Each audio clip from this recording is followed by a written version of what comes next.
selanjutnya adalah kita membahas objek kajian sosiologi atau pokok bahasan ilmu sosiologi. Kalau tadi secara umum pokok bahasan atau objek kajian sosiologi adalah hubungan antar manusia.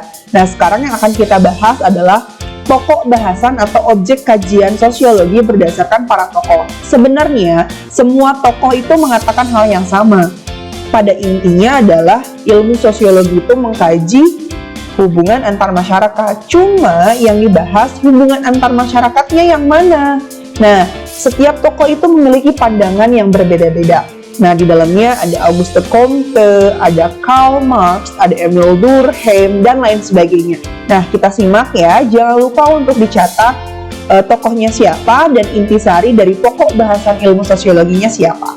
Atau yang akan kita bahas adalah dari Auguste Comte. Beliau adalah bapak sosiologi dunia dan beliau mengatakan bahwa apa sih yang menjadi pokok bahasan di ilmu sosiologi? Menurut beliau itu yang menjadi pokok bahasan atau objek kajian dalam ilmu sosiologi mengenai tentang perkembangan manusia.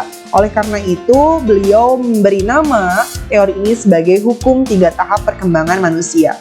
Seperti namanya, 3 tahap, berarti ada 3 tahap perkembangan manusia menurut Auguste Comte. Yang pertama adalah tahap teologis, di mana memang tahap ini adalah masa kanak-kanakan intelijensia manusia. Artinya memang di sini lebih banyak percaya terhadap atau dikendalikan oleh hal-hal yang sifatnya gaib, atau mungkin lebih percaya kepada sifat-sifat supranatural yang di luar kendali manusia. Nah, di dalam tahap teologis ini ada 3 kepercayaan, yaitu yang pertama adalah fetivisme, kemudian yang kedua ada politeisme, dan yang terakhir adalah monoteisme. Kita bahas dari fetivisme dulu. Nah, kalau di fetivisme, ini pola pikir manusianya meyakini bahwa setiap benda itu punya kekuatan gaib, punya roh-roh di dalamnya. Sehingga mereka di situ sudah mulai percaya jimat gitu ya, atau benda-benda yang memiliki kekuatan supranatural. Kemudian yang selanjutnya adalah politeisme. Artinya di sini mereka sangat percaya terhadap dewa-dewa atau roh-roh yang ada di lingkungan sekitar mereka, begitu ya. Atau mereka mempercayai bahwa gejala alam yang terjadi itu ada kaitannya dengan salah satu dewa atau misalkan adanya roh, begitu ya. Kemudian yang terakhir adalah yang dimaksud dengan monoteisme. Artinya memang di sini mereka sudah mulai mempercayai adanya Tuhan, tetapi pola pikirnya itu masih percaya terhadap hal yang gaib. Itu teologis. Kemudian yang kedua adalah tahap metafisis. Tahap metafisis ini adalah tahap pergeseran dari tahap teologis menuju ke tahap positif. Di tahap metafisis ini lebih banyak manusia itu menggabungkan kekuatan supranatural dengan pemikiran manusia. Mereka banyak menggabungkan hal-hal yang sifatnya gaib begitu ya dengan pemikiran manusia. Mungkin kita kenal dengan istilah pamalik begitu ya kalau di dunia masyarakat begitu ya.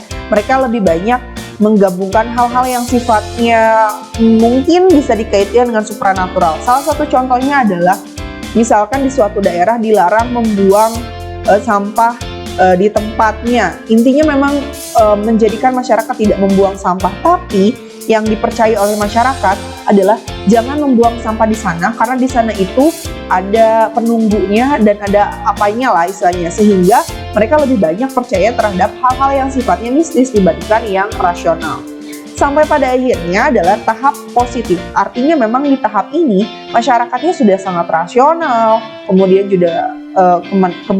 juga mereka sudah sangat berpikir bagaimana sebab akibatnya secara rasional, menggunakan banyak metode ilmiah, menggunakan sebab akibat yang memang itu berdasarkan data dan fakta yang terjadi di lapangan.